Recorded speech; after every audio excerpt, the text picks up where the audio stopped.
నమస్తే, welcome to V news Telangana. బులెటిన్ల ముందుగా హెడ్లైన్స్ చూద్దాం.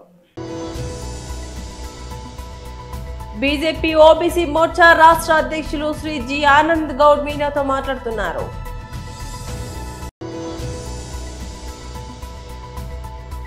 బీసీ బంద్ సందర్భంగా మీడియాతో మాట్లాడుతున్న బీఆర్ఎస్ నాయకులు.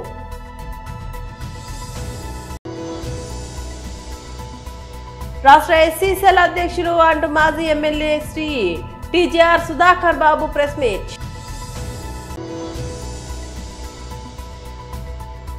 బీజేపీ ఏ ఒక్క మతానికో పరిమితం కాదు మాధవ్. బీజేపీ ఓబీసీ మోర్చా రాష్ట్ర అధ్యక్షులు శ్రీ జి ఆనంద్ గౌడ్ మీడియాతో మాట్లాడుతున్నారు. అందరికీ నమస్కారం. ఈరోజు రాష్ట్రంలో కుల సంఘాల బీసీ సంఘాలు జేఏసీగా ఏర్పడి 42% స్థానిక ఎన్నికలలో బీసీలకు రిజర్వేషన్పై జరుగుతున్న జాప్యము, జరుగుతున్న ఈ ఆలస్యం గురించి ఇవాళ బంద్ పిలిపియడం జరిగింది. అందులో భాగంగా భారతీయ జనతా పార్టీ కూడా ఇవాళ బంద్లో పాల్గొని ఈ 42%కు మేము కూడా సంఘీభావం తెలుపుకుంటూ ఈ 42% కంపల్సరిగా స్థానికలో ఎన్నికలలో కాంగ్రెస్ పార్టీ కామారెడ్డిలో ఇచ్చిన వాగ్దానాన్ని నిలబెట్టుకోవడానికి సక్రమైన పద్ధతిలో ఇప్పటిదాకా చేసిన పొరపాట్లను సరిదిద్దుకొని ఇంకా ముందు ముందు ఏ అవంతరాలు లేకుండా ఎలా బిల్లు మనము 42% సాధించుకోవాలనో ఈ బంద్ ద్వారా కాంగ్రెస్ పార్టీ నేర్చుకోవాలని చెప్తున్నాను నేను. ఎందుకంటే ఫస్ట్ అయితే నేను అన్ని బీసీ సంఘాలకు కుల సంఘాలకు ధన్యవాదాలు తెలుపుతున్నా. మొన్ననే ఒకసారి అఖిలపక్ష సమావేశం మన కళింగ భవన్ అనుకుంటా అక్కడ జరిగినప్పుడు నేను బీసీ సంఘాలకు కుల సంఘ నాయకులకు ఒక చిన్న విజ్ఞప్తి చేసిన. పార్టీలలో భేదాభిప్రాయము ఒక్కొక్కరి వాళ్ళ పార్టీ సిద్ధాంతాలు ప్రకారం పనిచేస్తాయి. మీరు 42% గురించి కొట్లాడుతున్నారు. అన్ని బీసీ సంఘాలు కూడా ఈ 42% రాజకీయంగా స్థానిక ఎన్నికల్లో కావాలి, సాధించుకోవాలని పోరాటం చేస్తారు. మీ పోరాటము ఎవరికి వారు వేరే వేరే ప్లేస్లలో మీటింగ్లు పెట్టుకొని దీన్ని ముందు తీసుకోవడం ప్రయత్నం చేస్తే రాజకీయ పార్టీ లాగానే మీది కూడా ఉంటుంది. కాబట్టి దయచేసి మీరు ఒక 24 గంటలలో అందరూ ఒక జేఏసీగా ఏర్పడి పోరాటం చేస్తే అప్పుడు మీతో అందరు కలిసి వస్తారు. అందరు రాజకీయ పార్టీలకు మీరు క్యాప్టెన్షిప్లో మీరు ముందుకు పోయి ఎలా దీన్ని సాధించాలో ముందుకు తీసుకుపోతే బాగుంటుంది. ఒకసారి మీరు కూడా ఆలోచించడం. ఆ సమావేశంలో అన్ని పార్టీల కాంగ్రెస్ నుంచి హనుమంతరావు గారు, కోదండరామ్ గారు, తర్వాత చాలామంది అన్ని పార్టీలకు వెళ్ళి ఎమ్మెల్సీ సత్యమంట ఆయన, ఇంకా చాలామంది ఉన్నారు. దాని తగ్గట్టే వాళ్ళు ఇమీడియట్లీగా తెల్లారి జేఏసీ ఏర్పడ్డారు. ఒక 4-5 సంఘాలు ఏర్పడ్డాయి. తర్వాత ఇంకొకటి 2 బయటికి వెళ్ళి మద్దతు ఇచ్చారు. బీసీ బంద్ సందర్భంగా మీడియాతో మాట్లాడుతున్న బీఆర్ఎస్ నాయకులు. పార్టీ పరంగా మనం సంపూర్ణమైనటువంటి సపోర్ట్ చేసినాం. ఆ తర్వాత గవర్నర్ పంపించారు. ఆ తర్వాత ప్రెసిడెంట్ ఆఫ్ ఇండియా, ఆ వెంటనే ఆర్డినెన్స్ అని, ఆ వెంటనే జీవో అని. వీళ్ళేందంటే చేసే ఉద్దేశం లేక బీసీ సమాజాన్ని మోసం చేయడానికి కాంగ్రెస్ పార్టీ ఆడినటువంటి నాటకం. దీంట్లో ప్రధానమైనటువంటి భూమిక భారతీయ జనతా పార్టీది కూడా ఉంది. ఎందుకంటే 9th షెడ్యూల్లో పెట్టాలే వాళ్ళు. ఈరోజు విచిత్రం ఏంటంటే తెలంగాణ రాష్ట్రంలో బంధుకు అందరు సపోర్ట్ చేసి అందరు రోడ్డు మీదకి వచ్చారు. మరి సిగ్గు లేకుండా కాంగ్రెస్ పార్టీ ఎందుకు వచ్చింది రోడ్డు మీదకు అర్థం కాలేదు. బీజేపీ కూడా ఎందుకు వచ్చింది అర్థం కాలేదు. కాబట్టి ఈరోజు రాష్ట్ర వ్యాప్తంగా ఉన్నటువంటి బీసీ సమాజం మేమెంత ఉన్నామో మాకంత కావాలనేటువంటి నినాదంతో ముందుకెళ్తున్నాం. ఈ ఉద్యమం ఆగదు. ఈ ఉద్యమము చాలా తీవ్ర స్థాయిలో భవిష్యత్తులో ముందుకెళ్తుంది. రేపు 42% రిజర్వేషన్లు అయిన తర్వాతనే లోకల్ బాడీ ఎలక్షన్లు జరపాలి. లేకపోతే కాంగ్రెస్ పార్టీని బుందబెట్టడానికి ప్రజలందరూ సిద్ధంగా ఉన్నారు. మీరు మోసపూరితమైనటువంటి హామీలు, కోర్టుకు వేరు, ఏదో మంత్రులు నాయకులు అందరు కలిసిపోయారు, ఏం సాధిస్తామని పోయారు. అది చెల్లదు అని చెప్పి లీగల్ ఎక్స్పర్ట్స్ చెప్తున్నారు, కొట్టేస్తారని కూడా చెప్తున్నారు. కానీ ప్రజల్ని మభ్య పెట్టడానికి గవర్నమెంట్ మీద 20 నెలల నుంచి బాగా యాంటీ ఉన్నది. ఆ యాంటీని కవర్ చేయాలంటే ఈ యొక్క కొత్త డ్రామాని తెరపైకి తీసుకొచ్చి మోసం చేయాలనేటువంటి ప్రయత్నం. ఈరోజు మా బిడ్డలు బాగా చదువుకున్నారు, ఈరోజు కోట్లలో కూడా మా బిడ్డలు ఉన్నారు. అందరూ కూడా చెప్తుంది అదే, ఇది 9th షెడ్యూల్లో పెట్టాలి, పార్లమెంట్ అనే చట్టం రావాలి అని చెప్పి. కానీ జంతర్ మంతర్ దగ్గర డ్రామా నడిపించారు. మరి పార్లమెంట్ జరుగుతున్నప్పుడు జంతర్ మంతర్ డ్రామా అక్కడ మీ రాహుల్ గాంధీ గారు ఎందుకు రాలే, మీ మల్లికార్జున్ ఖర్గే గారు ఎందుకు రాలే, మీ సోనియా గాంధీ గారు ఎందుకు రాలే? రెండోది, అక్కడ పార్లమెంట్లో అడ్జర్న్మెంట్ మోషన్ ఏమన్నా ఇచ్చిర్రా? పార్లమెంట్ని స్టాలు చేసిర్రా? ఉభయ సభల్ని స్టాలు చేసిర్రా? ఏమి చేయకుండా ప్రజల్ని మోసపుచ్చుదాం, ఈ బీసీ సమాజాన్ని మోసం చేస్తామని మీరు ఈ ప్లాన్ అంతా చేసారు. తప్పకుండా మిమ్మల్ని పొందబెట్టడానికి ఈ సమాజం అంతా లేచి కూర్చుంది. బిడ్డ జాగ్రత్తగా ఉండండి. తెలంగాణ మొత్తం కదిలి వచ్చింది, కానీ కేసీఆర్ ఎందుకు ఏ ఛానల్ మీద ఏ ఛానల్ డిమాండ్ ఏ రకంగా చేస్తున్నారు? కాంగ్రెస్ కదిలి వచ్చింది కదా, ఏడు ముఖ్యమంత్రి రెడ్డి, రాహుల్ గాంధీ వచ్చిందమ్మన్నా ఢిల్లీలో, ఏడు ముఖ్యమంత్రి రెడ్డి ఏది పడుతుంది అటు కూడా ఏందా? మేము మాట్లాడుతుంది మా ఆత్మగౌరవానికి సంబంధించినటువంటి అంశం. మా ఆత్మగౌరవం కోసం మేము పోరాటం చేస్తున్నాం. కానీ ఒకటి మాత్రం, ఇది ఆరని మంట, ఇప్పుడు ప్రారంభమైంది, ఇది అంతం కాదు, ఆరంభం అనేది మీరు చూడబోతారు. రాష్ట్ర ఎస్సీ సెల్ అధ్యక్షులు అంటూ మాజీ ఎమ్మెల్యే శ్రీ టీజీఆర్ సుధాకర్ బాబు ప్రెస్ మీట్. ఇదొక చండాలమైన దిగజారుడు చెత్త రాజకీయాలు, నికృష్టపు రాజకీయాలు. ఎవరు చేయలేరు, ఒక చంద్రబాబు నాయుడు మాత్రమే చేస్తాడు. జగన్ అంటే వైద్యం గుర్తొచ్చింది, ఇప్పుడు చంద్రబాబు అంటే మద్యం గుర్తొస్తుంది. అమాయకులైన ప్రజలకు క్వాలిటీ మందు ఇస్తాను, నాణ్యమైన మందు అందిస్తాను, ఏ బ్రాండ్ కావాలంటే ఆ బ్రాండ్ మీకు అమ్మి పెడతాను, జగన్మోహన్ రెడ్డిని దింపి నన్ను ఎక్కిస్తే మీరు ఇష్టం వచ్చినట్టు మందు తాగొచ్చు అని ప్రకటించిన చంద్రబాబు నాయుడు ఏ ఉద్దేశంతో ఆ రోజు అలా అన్నాడు అని మేమందరం ఆశ్చర్యపోయాం. ఎందుకంటే ప్రభుత్వ ఆధీనంలో ఉన్న అమ్మకాలను ప్రైవేట్ వ్యక్తుల చేతిలోకి వెళితే ఇలాంటి ఘోరాలు నేరాలు జరుగుతాయని మాకు తెలుసు. 2014-19 కాలంలో కూడా ఇదే చంద్రబాబు నాయుడు హయాంలో నకిలీ మద్యం తాగి అనేక మంది ఈ విజయవాడ నగరం నడిబొడ్డులో చనిపోయారు. నకిలీ మద్యం తయారీ కేంద్రాలన్నీ చంద్రబాబు నాయుడు హయాంలోనే వస్తాయి, బెల్ట్ షాపులు వస్తాయి, ఊరు వాడ మద్యం అంతా ఏర్లై పారిస్తాడు చంద్రబాబు నాయుడు. ఎందుకంటే అదొక సిండికేట్గా తయారు చేశాడు. ఇప్పుడేమో ఏదన్నా నాణ్యమైన మందిస్తాను అని అంటే చౌకగా అందిస్తాడేమో. ప్రభుత్వమే లిక్కర్ అమ్ముతుంది కదా జగన్మోహన్ రెడ్డి గారి హయాంలో, అదే విధానాన్ని కొనసాగిస్తూ జగన్మోహన్ రెడ్డి గారి హయాంలో అందుబాటులో లేని బ్రాండ్లను ఏమైనా కొత్తగా తెస్తాడేమో. లేదా జగన్మోహన్ రెడ్డి గారు 100 రూపాయలకి అమ్మితే ఈయన 95 రూపాయలకి అమ్ముతానంటున్నాడు కదా, అది నిజమేనేమో అని భ్రమపడ్డారు పేదవాళ్ళు, మధ్యతరగతి వాళ్ళు, రోజు కూలీలు, లేబర్లు, కార్మికులు, కర్షకులు రోజంతా కాయ కష్టం చేసుకుని సాయంత్రం ఇంటికి వెళ్ళేటప్పుడు సేదతీరటానికి, ఒళ్ళు నొప్పులను తగ్గించుకునేదానికి, నిద్రపోయేదానికి ఆ పేదవాళ్ళైన నా సోదరులు వాడుకునే ఆ మద్యాన్ని కల్తీ చేశాడు. కల్తీ మద్యం కేంద్రాలను తయారు చేశాడు, కుటీర పరిశ్రమలు తయారు చేశాడు.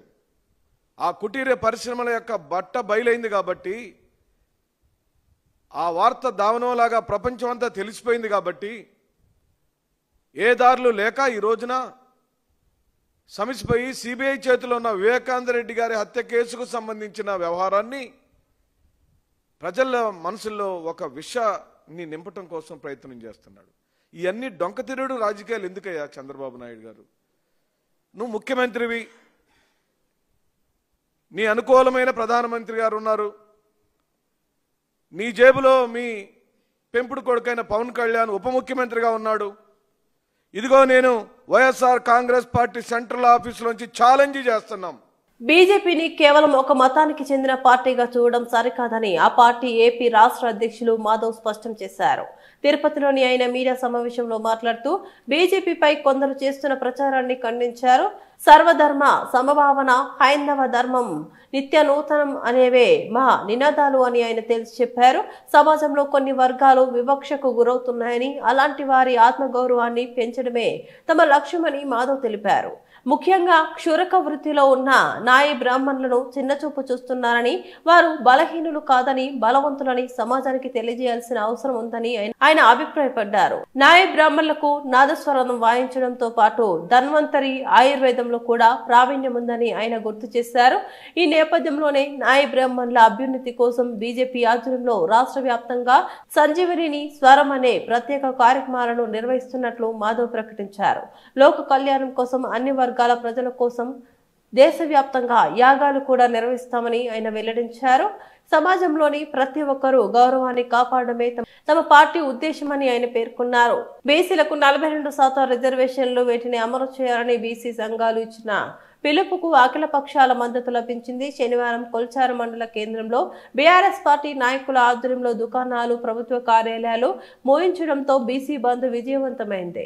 అనంతరం సుమారు గంట పాటు రాస్తా రోకో నిర్వహించారు. ఈ సందర్భంగా బీఆర్ఎస్ మండల అధ్యక్షులు గౌరు శంకర్ గుప్తా మాట్లాడుతూ ముఖ్యమంత్రి రేవంత్ రెడ్డి బీసీలను మోసం చేశారని విమర్శించారు. కామారెడ్డి బీసీ డిక్లరేషన్ తో ఓట్లు దండుకున్న హామీలను అమలు చేయలేదన్నారు. 2 సంవత్సరాలు గడిచిన బీసీ కోసం ప్రకటించిన నిధులు ఖర్చు చేయలేదని గుప్తా ఆరోపించారు. ఈ కార్యక్రమంలో బీఆర్ఎస్ యూత్ కాంగ్రెస్, బీఆర్ఎస్ నాయకులు, మాజీ సర్పంచులు పాల్గొన్నారు.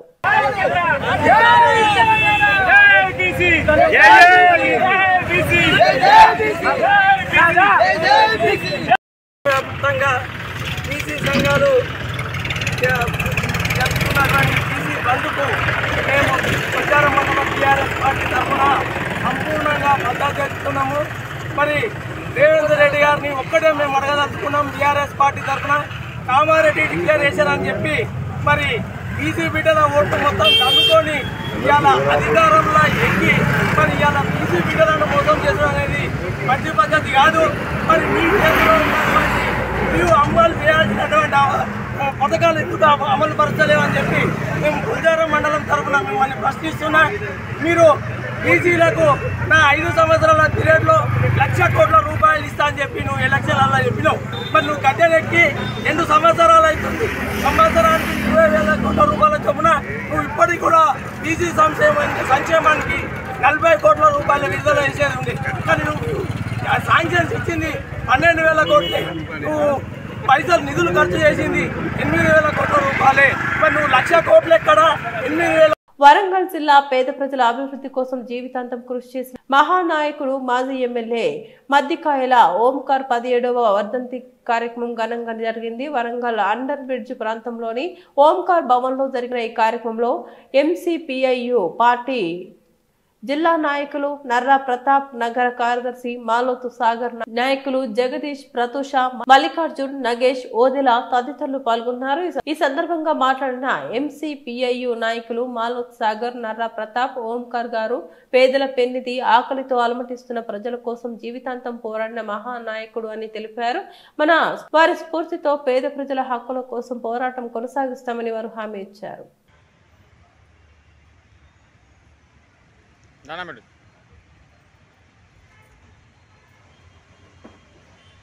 అవినీతికి వ్యతిరేకంగా నేరమయ ధనమే రాజకీయాలకు వ్యతిరేకంగా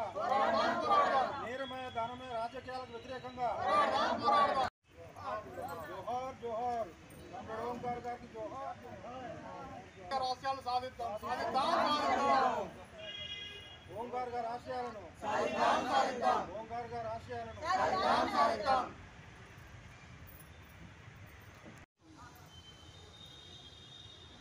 కూడా సావు సహజం, కానీ నాకు తెలిసిన సహజం అంటే 2 రకాలు ఉంటాయి.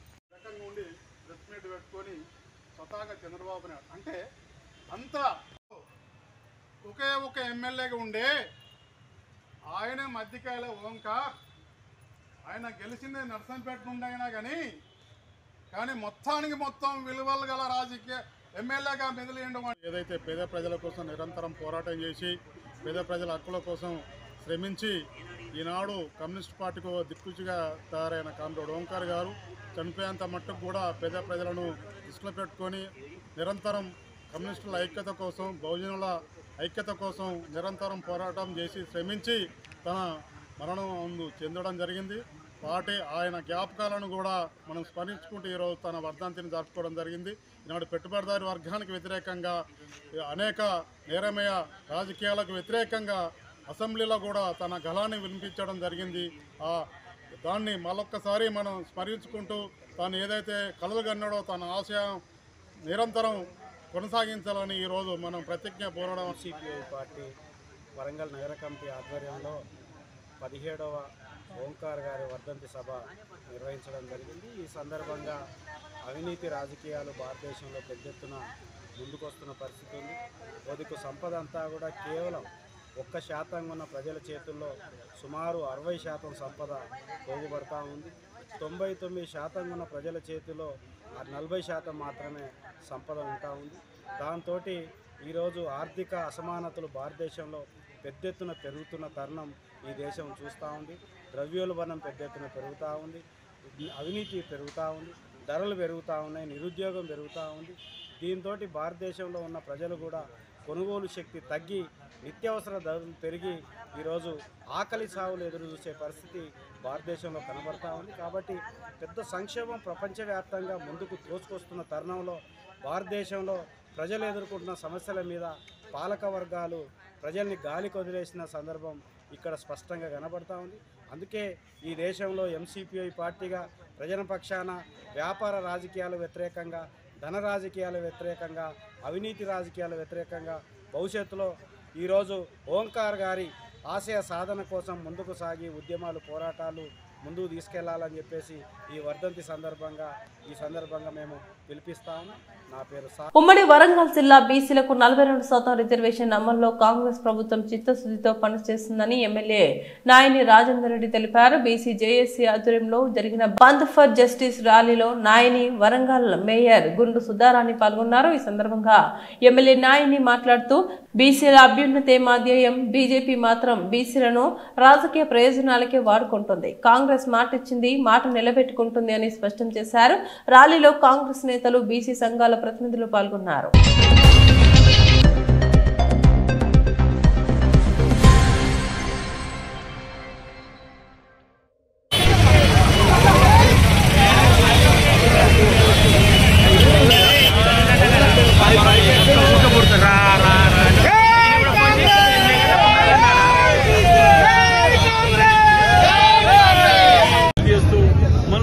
వాళ్ళు కూడా బంద్లో పాల్గొని మేం మద్దతు ఇస్తున్నామని మాట్లాడుతున్నారు. చాలా దౌర్భాగ్యం.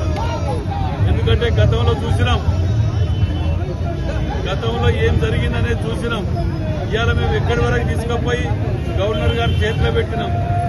పార్లమెంట్లో చట్టం చేయవలసిన బాధ్యత ఎవరిది? గవర్నర్ది అప్రూవల్ తీసుకోవాల్సిన బాధ్యత ఎవరిది? ఇదే టీఆర్ఎస్ పార్టీ వాళ్ళు కూడా గతంలో ఏమేం చేసిండ్రు, ఏ రిజర్వేషన్ 23% పట్టుకొచ్చి ఎక్కడ ఒప్పుకున్నారు, ఇవన్నీ కూడా మనం చూస్తూనే ఉన్నాం.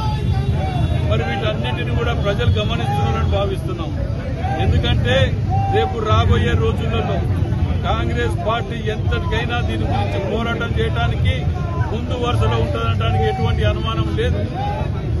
కానీ దీనికి రాజకీయాలకు అతీతంగా అన్ని పార్టీలు కూడా సహకరించవలసిన బాధ్యత ఉన్నది. మరి మీ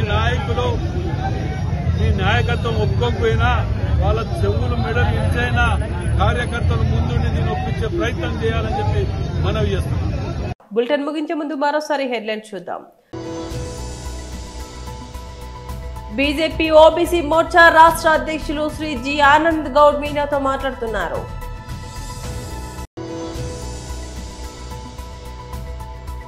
బీసీ బంద్ సందర్భంగా మీడియాతో మాట్లాడుతున్న బీఆర్ఎస్ నాయకులు.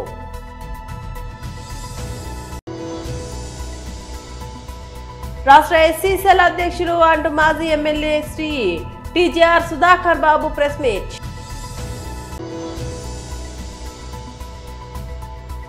బీజేపీ ఏ ఒక్క మతానికో పరిమితం కాదు మాధవ్. ఇవి బులెటిన్ అప్డేట్స్. మరో బులెటిన్లో మళ్ళీ కలుద్దాం. అంతవరకు సెలవు. నమస్తే.